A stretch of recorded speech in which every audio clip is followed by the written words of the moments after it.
63 or something. You guys are CPD, we wouldn't even be doing this. Oh, we got this crew. It was a DUI. Oh, that's all. Yeah. He was fucking jumped on.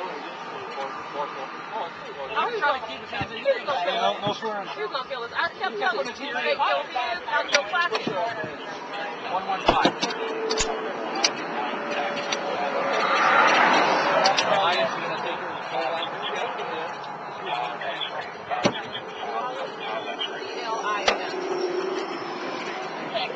Yeah.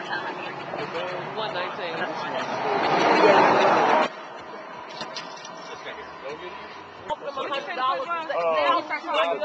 The last pistol I had, old girl told me it was in his pocket. Oh, okay.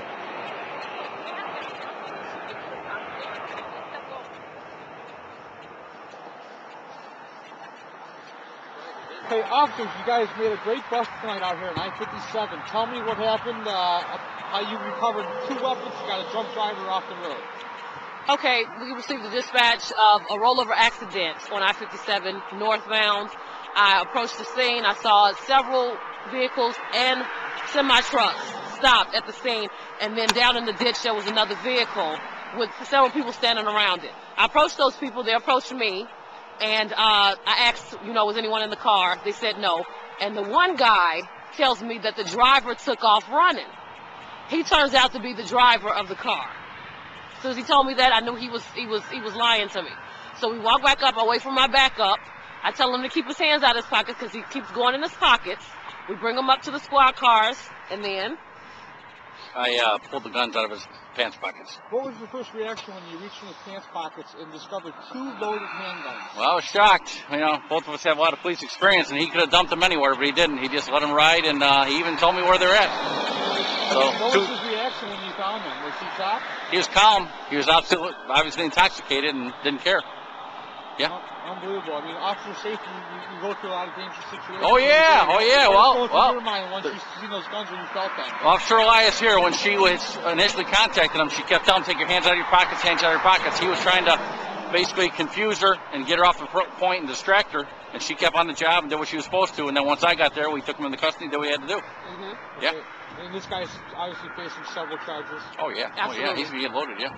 Can you both say and spell your first and last name for me? Tania Elias, Tania Elias. And you're an officer with the Richton Park Police. Okay. Officer, can you say and spell your first and last name? Yeah. Corporal Gustafson, Gustafson. Person? Ron. Okay, thank you so much. Anything else you want to say? That's it. Missing? That's it. Great Caught a bad guy, Great That's how it is. She did a great job.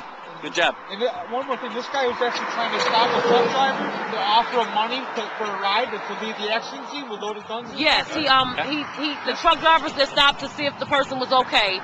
That guy, he offered them $100 to just, tell the police I was with you and not driving his car. There's a good chance he could have tried to rob the truck drivers, kidnap them. He could have done anything with 2 loaded weapons on him. Yeah, highly intoxicated, fully loaded weapons could have been a problem. Could have been a real problem. Well, great deal. Great job tonight. Yeah. Thank you. Good job. Another bizarre accident leads to an unusual arrest overnight. A driver getting into an accident on I-57 in Richton Park. When he walked up to the police car, they quickly arrested him because he had 2 loaded guns in his pockets. Well, I was shocked. Both of us have a lot of police experience, and he could have dumped them anywhere, but he didn't. He just let them ride, and he even told me where they're at. Police say the driver faces several charges, including DUI. Across Richton Park. When they got to the scene, they found the driver of the car had tried to get away. They also found 2 guns in his pockets. He is charged with unlawful use of a weapon as well as driving on a revoked license. Okay with what? But they say the story gets crazier. It happened early this morning, Interstate 57 in Richton Park. Police were called to the scene of the rollover accident. They say the driver hid himself among onlookers, allegedly tried to bribe a trucker to let him take off with him, and even told police he saw the driver run off. I asked, was anyone in the car? They said no.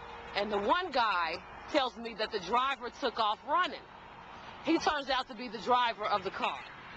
As soon as he told me that, I knew he was lying to me.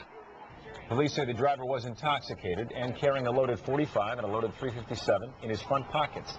He's charged with driving under the influence, driving on a revoked license, and unlawful use of weapons. More charges are expected. Father Donald McGuire